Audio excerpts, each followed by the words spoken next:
As America has become represented by a desensitized, demoralized, and degraded culture, I came to realize it's becoming increasingly difficult to come up with a genuinely derogatory insult that's sufficiently biting.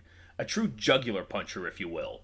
I've since been on a quest, no, a mission, for that one word, that one insult that would cut somebody to their very core.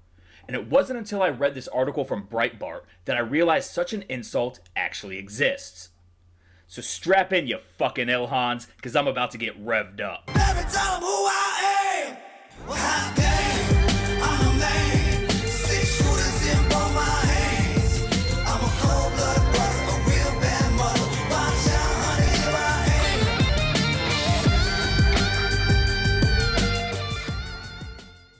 Sorry guys, I hope it didn't hurt any feelings calling y'all a bunch of Ilhans. I got a little carried away with myself there. But after reading this article from Breitbart, I came to the conclusion, and honestly, I knew this already, but without a doubt, hearing her talk about herself, Ilhan Omar is the most vile, evil, and disgusting person ever to represent any region in America in American politics.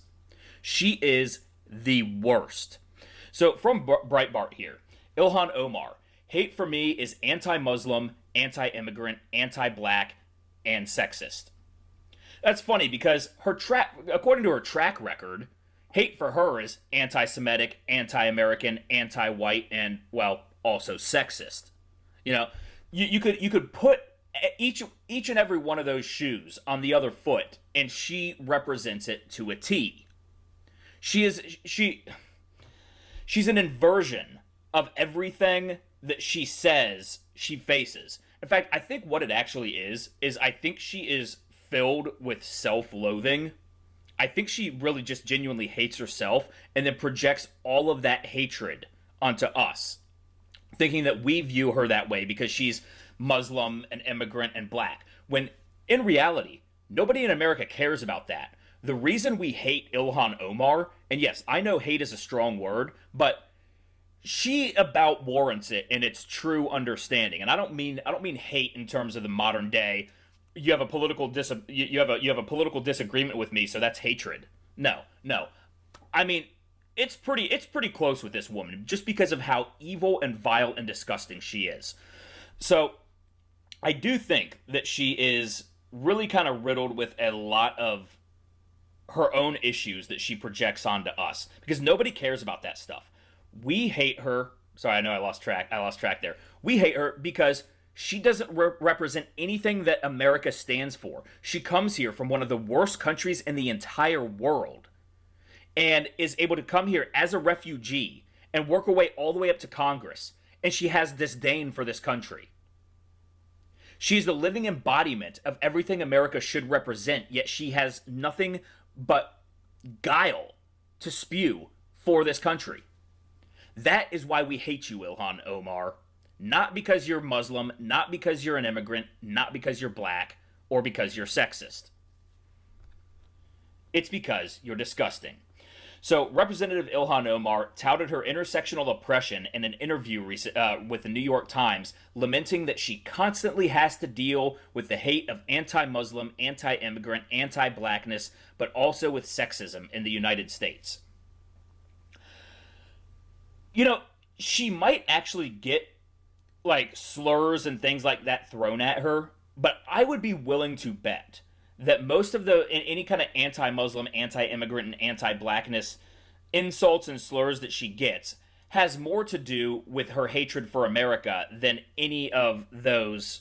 You know, you get a lot of stupid people who don't really know how to express themselves, who don't know how to express their emotions, so they just dislike her and they go for the low-hanging fruit, and that's likely where she might get some of that. But I think if you were to actually ask those people what their real issue with her was, it doesn't have anything to do with any sort of derogatory slur. It has to do with the fact that she hates America, despite the fact that America has been nothing but great to her, despite the fact that she has defrauded America with marrying her brother, and, well, I guess it's not in...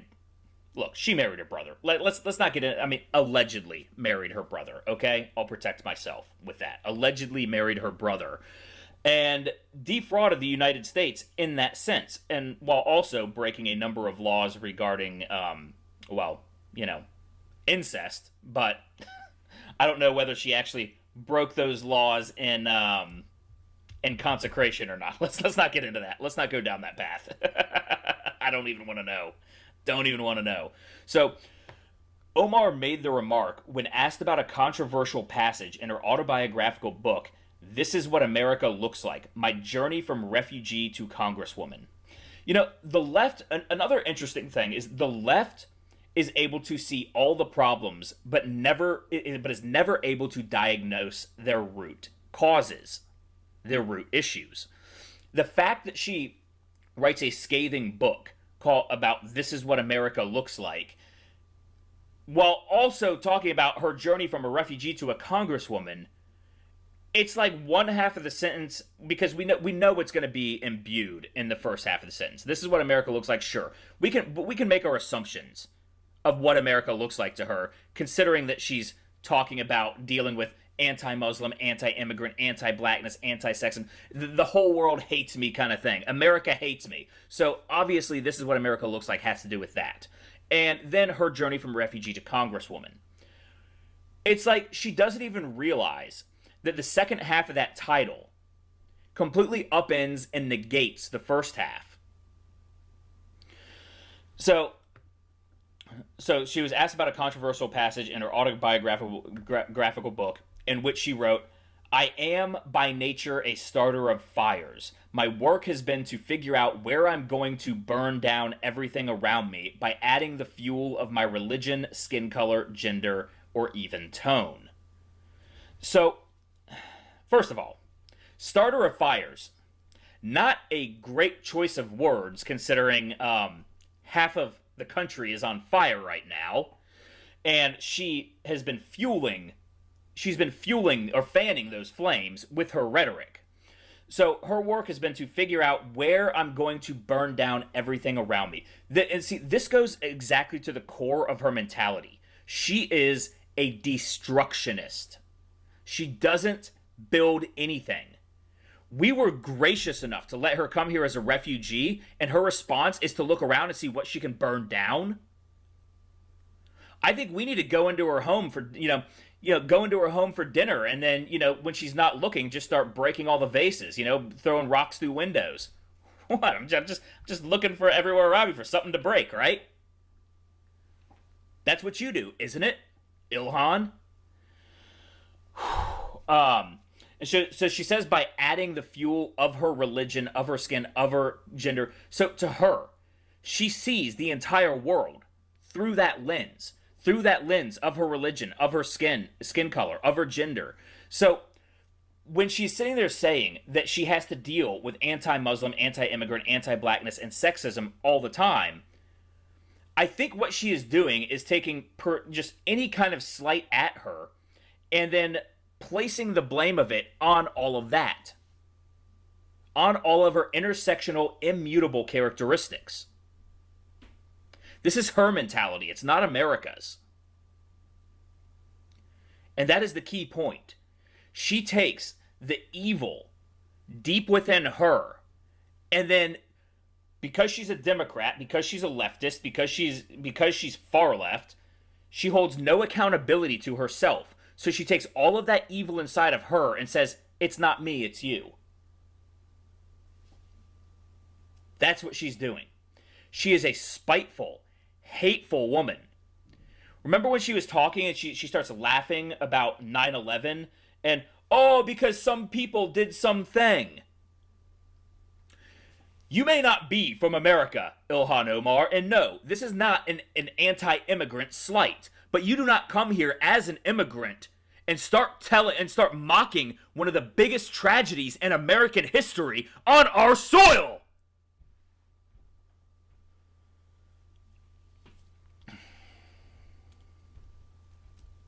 Sorry. I got a little too revved up there. But that shit absolutely infuriates me.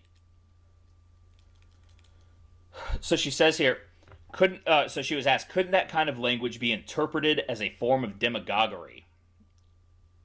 Omar replied, it's metaphorical. There are many times when people will say, something you said has agitated this space. And it's like, no, it's just me showing up that did it. I'm not going to, all right, I'm going to go ahead and read this whole paragraph, and then I'm going to go back and break it down, because I don't want to keep breaking it up. So let me just start over with this. It's metaphorical. There are times when people will say, something you said has agitated this space. And it's like, no, it's just me showing up that did it. There are times when I will choose not to show up because I know that my presence brings about intensity that isn't going to be helpful. There's no one else that exists in a space where they have to deal with the hate of anti-Muslim, anti-immigrant, anti-blackness, but also with sexism. People will say it's my tone. I'm like, you're agitated by my tone because you think people like me should be sitting in the corner, not heard and not seen. Everything that comes out of my mouth is going to be filtered through the lens of you despising my existence. I think my brain might have just melted. Or maybe it just caught fire. Maybe she just started a fire in my brain right now. Because I can feel a tingling. Am I having a stroke right now? Listening to this shit? So, she says it's metaphorical. First of all, look around the country. Doesn't feel too metaphorical. And especially when she has been talking about dismantle the whole system. She has some tweets talking about wanting to just tear down the entire American system. And then you wonder why people tell you to go the fuck back to Somalia. Because we were gracious enough to let you in here from a country that is basically run by warlords. Oh, but we're that bad. She says, there are times when people will say, something you said has agitated this space, and it's like, no, it's just me showing up that did it. So, not only, maybe I was wrong. Maybe it isn't self-hatred that she's projecting. This is rampant. I mean, psychopathical. Is that right? Was that the right word? I don't know. Psychopathic. Sorry. So not psychopathical. Psychopathic narcissism. This is psychopathic narcissism, where she thinks, oh, it's nothing that I said. It's just me for who I am. I have this much power over people. Just me existing drives people wild. No. No, it has everything to do with what you say and what you do. It has to do with the fact that you are a living, breathing, somehow considered human piece of shit that somehow conned Minnesota into letting you represent them. This woman is pure evil. And of course, no accountability. None for herself whatsoever. You know that she won't even hear it. That it might have to do with something she says. No, it's just because it's me. So she is just assuming, out of her own narcissism, that it's because of all of her intersectional qualities that people don't like her. Not because the fact that she tweets anti-Semitic statements all the time, or the fact that she hates America and spits on America all the time, despite the fact that we opened our arms to her.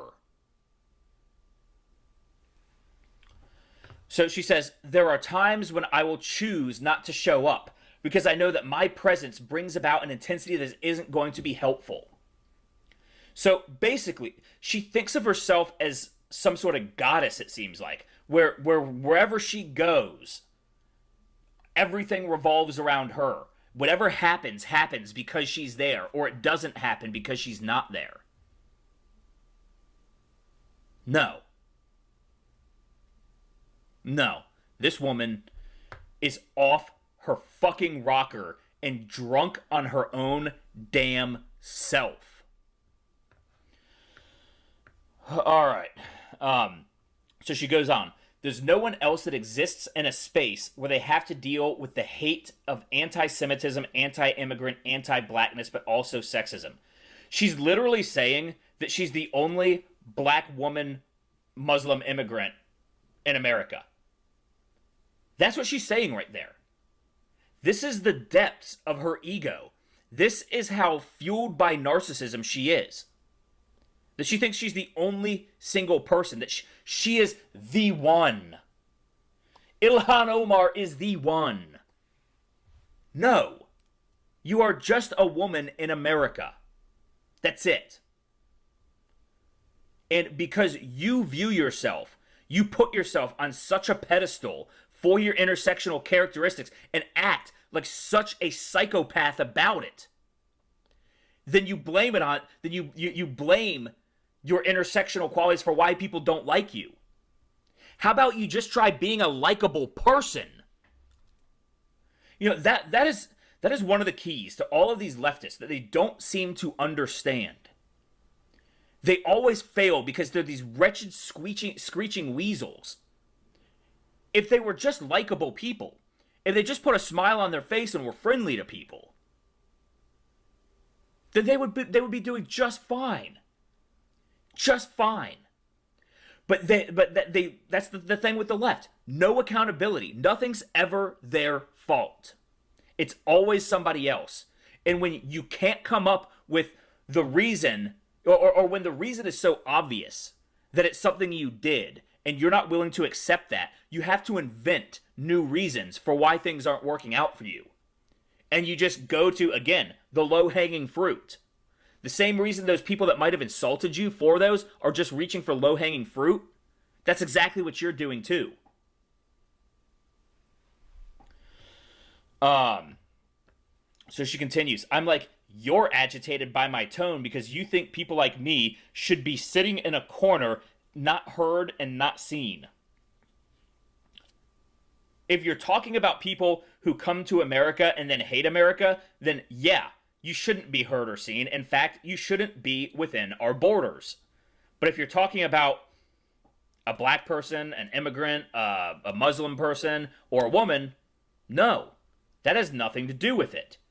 It has everything to do with your personality, with your character, with the vile that you are always spewing. That is why we want you to sit in a corner and not be seen and not be heard, because you contribute nothing productive to America. You said yourself that your modus operandi is to go into a place and see where you can burn everything down. Guess what? Americans don't want somebody coming in from another country and saying, how can I burn this motherfucker down? And then you act like, and then you act like we're the bad guys when we don't want you to do that. This is, I mean, she has to have some sort of deep-seated psychological disorders. I mean, this is narcissism on a level I have never seen before.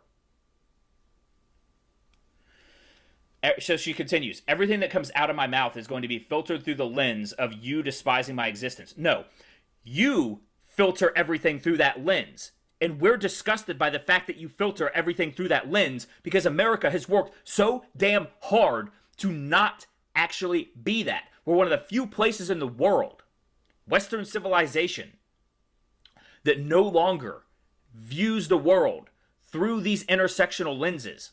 Through ethnic lenses, through racial lenses, through gendered lenses, through orientation lenses, all of that stuff. It has taken, excuse me, it has taken centuries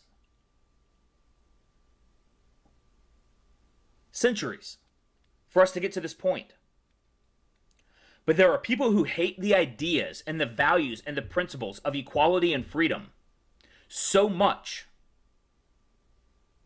that they will, I'm trying to figure out the right way to say this, that they will lie and just absolutely manipulate people in order to burn it all down. It's just, it's frazzling reading these words. It really is. So, Omar, who was born in Somalia and lived in a refugee camp in Kenya before coming to the U.S. in the 1990s, has previously accused the U.S. of virtually being a fundamentally bigoted country. Really, if we were a fundamentally bigoted country, why would we have let you come here? It's so easy to just poke massive holes in all of these arguments that she makes. But she won't hear that because she is fueled by hatred herself. But she won't own her own hatred. She will not own her own hatred. Instead, she says, no, it's not me that hates, it's you that hates. With all of the unprovoked things that she has said, the way that she has giggled gleefully about American tragedies,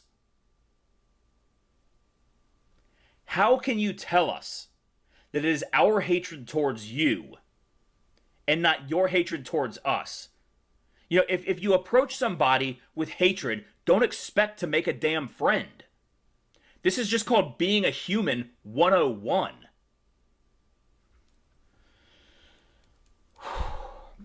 In March, Omar claimed that American power comes from racism and that our history is built on the oppression of black bodies. What is with this black bodies thing that you hear all of these black communists talk about?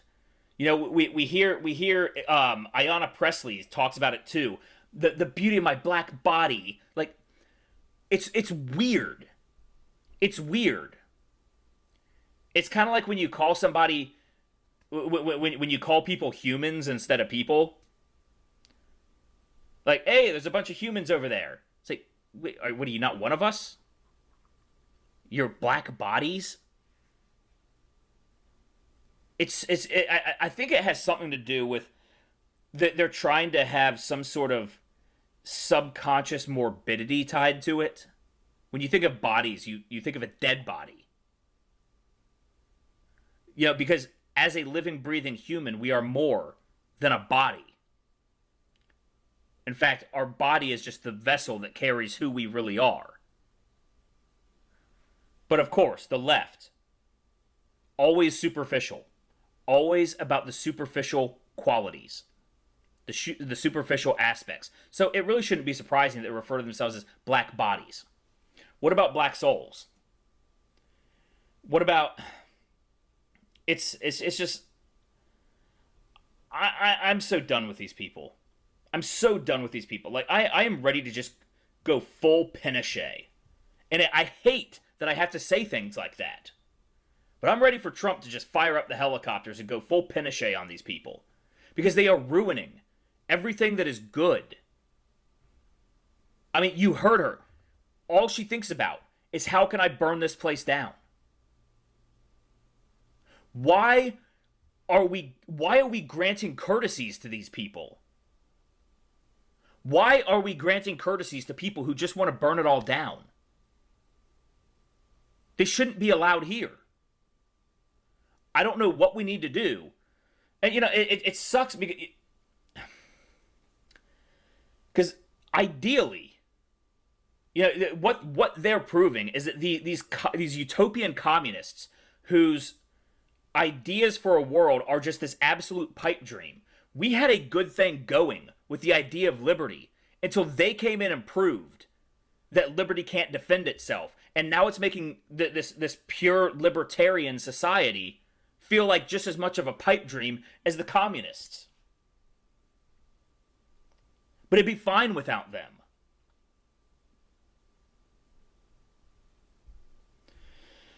So it should go from slavery to Jim Crow to redlining to mass incarceration to voter suppression. Racism is part of the foundation of American power, she said on Capitol Hill during Hill panel on racial justice. You know what? From slavery to Jim Crow is a progression in the right direction. Of course, it's not all the way there. Jim Crow is still really bad, but it's not as bad as slavery. So it's a progression in the right direction, which is how America works, because it's also how humanity works as a whole. And the fact of the matter is America drives that progression because of our founding principles, because of our founding ideals, better than any other nation in the history of this world. There's no ability to put into context these ideas. They look at the past and they say, you guys did this, or your ancestors did this once, so that's who you are now. Or that, or also that's the totality of who they were.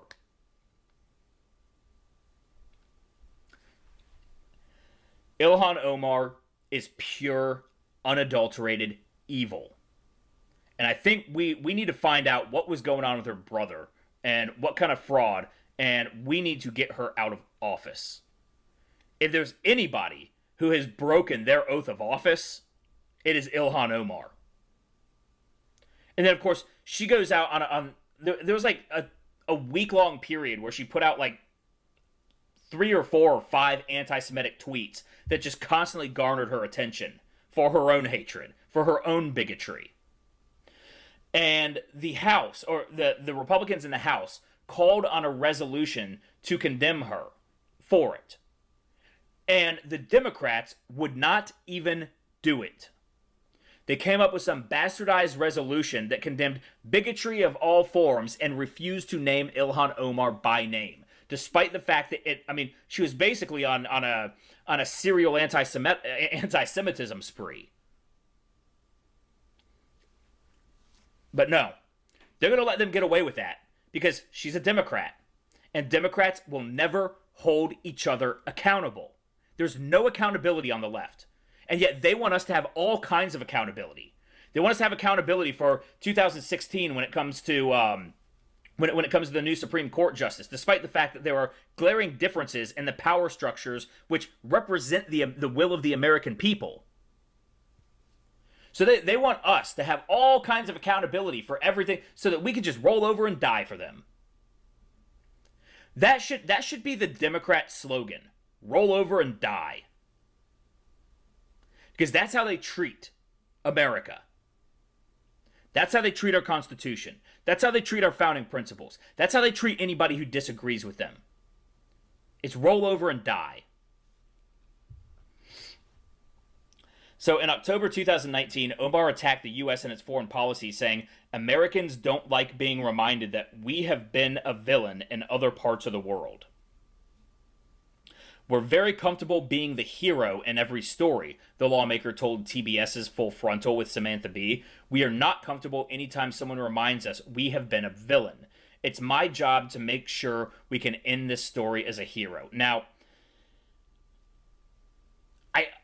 did anybody else get a chill down their spine when you hear Ilhan Omar and us in the same sentence, as if we're on her side or we're somehow in some group together? I want nothing to do with this woman. But she says that, we have been the villain, and this is the moral relativism of the left. Sure, is America perfect? No, it's not. Have we done things that have, in the eyes of some people, made us the bad guy? Sure. But, to Hans Gruber, Bruce Willis was the villain. It's all moral relativism. You can't have two opposing sides. Both sides think that they're the good guy. Both sides think that they're the hero. But we actually have a foundational set of principles that we can back up, that are morally just, that have the living standards and the society to prove it, to back it up. Yes, she hates it. To us, we're the villains. And she says, it's my job to make sure that she can end this story, that we end this story as a hero. Considering her calls to just completely tear down all of the institutions of America, I think she is the villain. She is the villain that views us as the bad guy. She is Hans Gruber. We are Bruce Willis. And sure, to her, we're the bad guy. But no. No. We are Bruce Willis. This is our story, and we will be victorious. Anyways, guys, that's the video. Thank you for watching. If you haven't hit the like button yet, please do. Subscribe to the channel if you haven't already. Hit the notification bell, because we all know it's voices like mine that'll first get taken out back and old yellered by the folks at Big Tech. Also, share this video. Let people know what's going on. Also, let them hear me yell a little bit, because I got pretty pissed off with this one. Also, follow me on Facebook, Twitter, Instagram, and Parler at Ram Thorburn. And there are links to my Subscribe Star, Patreon, and PayPal down in the description below. Anyways, guys, thank you very much for watching. I hope you have a wonderful day.